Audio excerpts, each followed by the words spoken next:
Clap hands for me. Don't be jealous.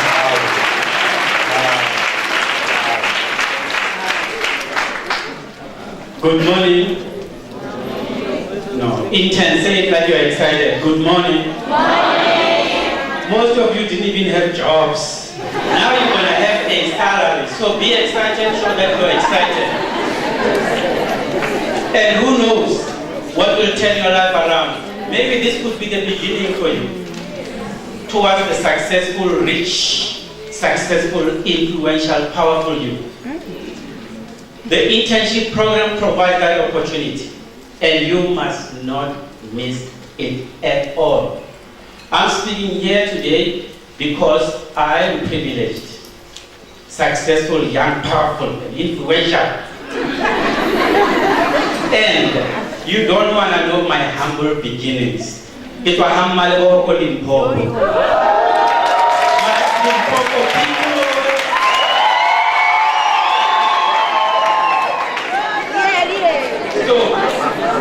So it has been rough. It has been rough. But I started seeing the light. You see the light as it comes up.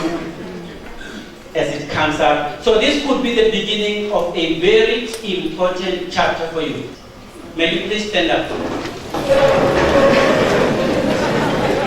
May you put your right hand on your heart, please, and sing like you mean it.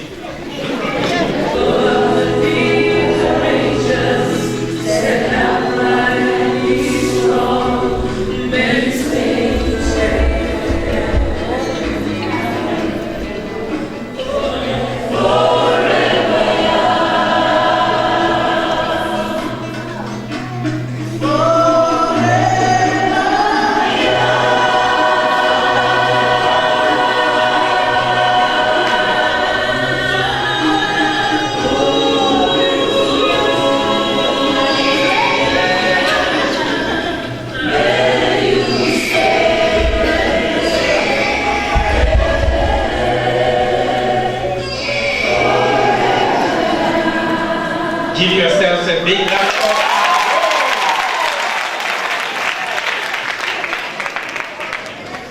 As I said, who knows what's going to turn your life around? It could be a song.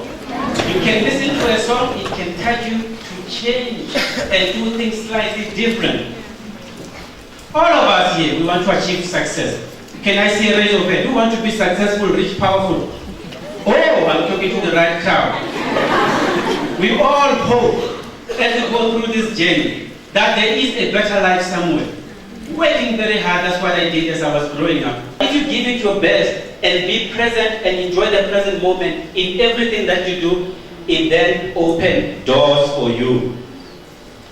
Here's what happens in real life. This work is described in a paper called The Strangest Secret. Write that down. The Strangest Secret. And Google it, by L. Nightingale. The valuable lesson here is if you want to achieve greatness, don't hang up with people that keep complaining like you do because they make you feel good. No. Look for successful people, people who are making progress, people you admire, people you aspire to be like. Go there. Go in that circle and find out what is it that they do, what kind of food do they eat, what kind of clothes do they dress, and pretend to be like one of them. And once you do, they will recognize you. We are sold a script that most of us conform to. If you look in that circle where the 5% of the people are, they violate this script. Look at Steve Jobs, dropped out of college. Second year, he just realized that, no, this is a big trap. Because they teach you to conform, sit down here, write in this line, this is the time for lunch. That thing messes up our brains. In fact, if you look for who are the most successful entrepreneurs, they do strange things. They do. So I wanted to be like them. I do strange things too. I mean, I don't conform to most of the things. The important point, have your own plan and don't succumb to the pressures. You take your last money, you go buy those bling blings, you don't even have money to come to work tomorrow. We fire you with your bling blings. So make sure you know who you are and have a plan for your life. Two types of motivation. That's what we call extrinsic. I'm talking big words now. Extrinsic motivation. So I asked, what drives you? Is it the intrinsic or intrinsic? On one hand, it's very good to want the bling blings. You finish school, you work so hard, you sacrifices. Definitely, you want to reward yourself. You buy a nice car, you get a nice house. But don't forget, that's not what fulfills people. The internal fulfillment comes from what we call the intrinsic. If you ask anyone here in this room as to what is their purpose, what do they want, it will all revolve around helping people. We're all born because we need to contribute to the world, one way or the other. What you need to find out is in which areas do you want to contribute. So have a balanced view. I mean, I have a friend, successful CEO, big income, big, like big. like, must I tell you the number? Like 300,000 a month. Yes, it's doable. You might think, no, as soon as you can get 5,000 no, that's just the start. You can quadruple that. But the important point that I'm trying to make, this friend, not happy at all. No fulfillment. Actually, he wants to go back to school and study. Because he forgot about the intrinsic part. Hence the problems we have with some of these people who achieve success, have one CD release, they start getting money. But because they are not anchored on core intrinsic values, they start doing drugs, doing things. You talk to them 5 years later, they're all finished. I do not want to see that happening with this crowd. Not at all. Promise. Raise your hands. You're going to balance your extrinsic and your intrinsic motivation. Make sure that your life is anchored around developing yourself, contributing to others, and finding meaning. I mean, I was one of those people. There was a time when I got recruited by some Vodacom company, a telephone company. They want some director. Hey, I was like, cell phones? No, we're facing some international territory to help us achieve our bottom line. The pay was good, 4 times what I was earning back then. It was a tough battle internally. Because the phone and being that just didn't align with what I wanted to do. So I didn't want to go there, and I told them, no guys, you can go ahead.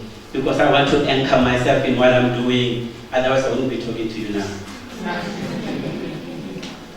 Moving on. So here are the 4 things that really get people. Once you know your motivation, something has to trigger you to take action. People don't like change. People.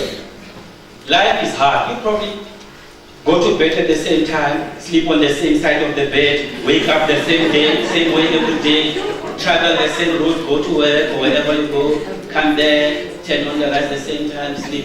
Because you are familiar with that space. Anything that threatens your status quo becomes a problem.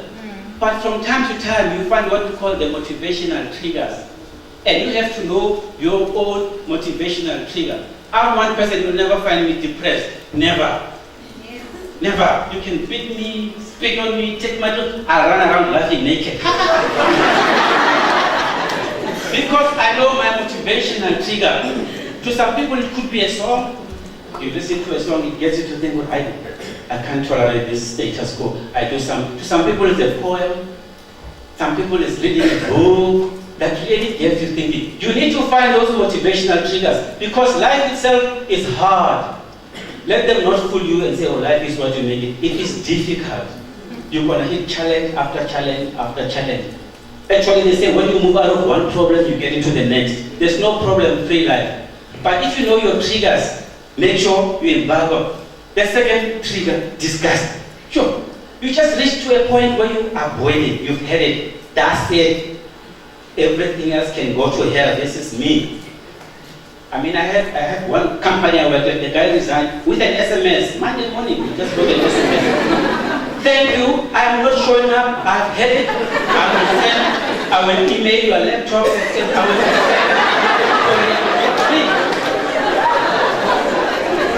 Some people hit that point, this is it, Larry, I don't want anymore, I want divorce. Disgust is a very key trigger that will get you moving in the right direction.